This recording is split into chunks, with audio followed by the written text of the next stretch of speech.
होता क्या है भैया, पहले तो ये बताओ। तो आपने बचपन में एक नरेशन पढ़ रखा होगा कि इसे कहते हैं वैसे कथन। क्या होते हैं भैया ये कथन कहलाते हैं। क्या कहलाते हैं? कथन कहलाते हैं।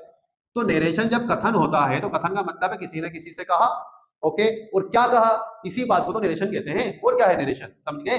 आपने बचपन में सीख रखा होगा किसने किससे कहा।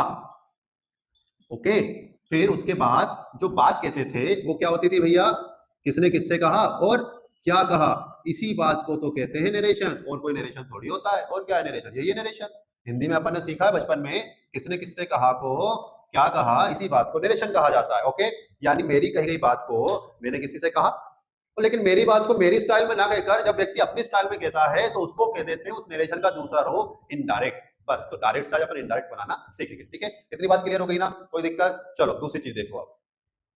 अब नरेशन जो है वो कितने टाइप का होता है भैया? तो जो नरेशन है, जो नरेशन है वो होता है टू टाइप्स का। कितने टाइप्स का? टू। बोलो बोलो कितने? टू। एक क्या कहलाता है? डायरेक्ट।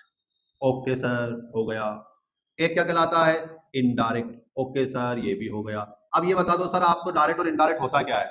अरे भैया, डायरेक्ट का मीनिंग ये होता है कि जब मैंने कोई बात कही और वैसी की वैसी आपने किसी को चिपका दी। चिपका दी मतलब उसको कह दी। ओके।